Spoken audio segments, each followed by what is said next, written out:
সড়ক দুর্ঘটনা রুখতে ট্রাফিক বিভাগের উদ্যোগে গাড়ির স্বাস্থ্য পরীক্ষা শিবির।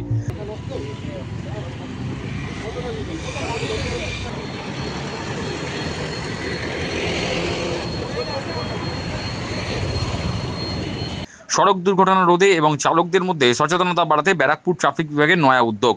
শনিবার ব্যারাকপুর পুলিশ কমিশনারের ট্রাফিক বিভাগের তরফে ব্যস্ততম কল্যাণী এক্সপ্রেসওয়ের কাপা মোড়, কেউটিয়া মোড়, মুড়াগাছা মোড় সহ 6টি স্থানে গাড়ির স্বাস্থ্য পরীক্ষা শিবিরের আয়োজন করা হয়েছিল। 2 চাকা, 3 চাকা ও 4 চাকা গাড়িগুলোর টায়ার, ব্রেক, ক্লাচ, ইঞ্জিন পরীক্ষা করে দেখা হয়। এরপর প্রেসক্রিপশন তৈরি করে দিয়ে গাড়ির মালিককে 7 দিনের মধ্যে সমস্যা মেটাতে বলা হয়েছে।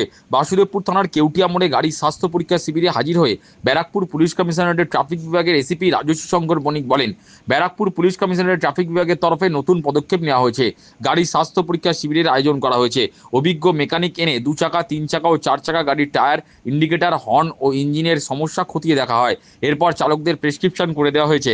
7 দিনের মধ্যে গাড়ির মালিককে সমস্যা মেটাতে বলা হয়েছে। সমস্যা না মেটালে আইনানুগ ব্যবস্থা নেওয়া হবে। আজকে এটা আমাদের একটা ব্যারাকপুর পুলিশ কমিশনারেটে নতুন একটা পদক্ষেপ নেওয়া হয়েছে। এখানে আমরা vehicle health check up camp করছি।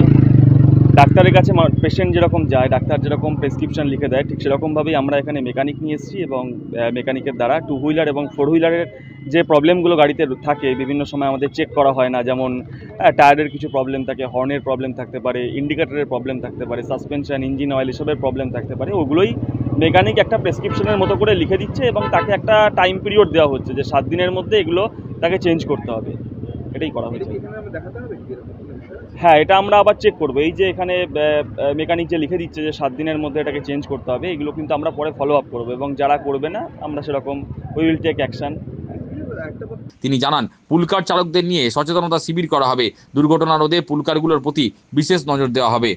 স্কুলের যে কারগুলো রয়েছে সেগুলো অনেক সময় দেখা যাচ্ছে যে এগুলোর ড্রাইভিং লাইসেন্স নেই বা এগুলোর পারমিশন নেই। হ্যাঁ, তো সেগুলো আমরা এটা নিয়ে আমরা ভবিষ্যতে আরও নতুন নতুন কিছু পরিকল্পনা আনবো। আমরা ওদেরকে নিয়ে একটা অ্যাওয়ারনেস ক্যাম্পেইন করারও চিন্তাভাবনা করছি সমস্ত স্কুলের যে গাড়িগুলো রয়েছে, কারণ এরা তো অনেক ছাত্রছাত্রী নিয়ে যায় স্কুলের ছোটো ছোটো ছেলে মেয়েদেরকে নিয়ে। তো এটা খুবই একটা, তো এটা নিয়ে আমরা করবো পরে।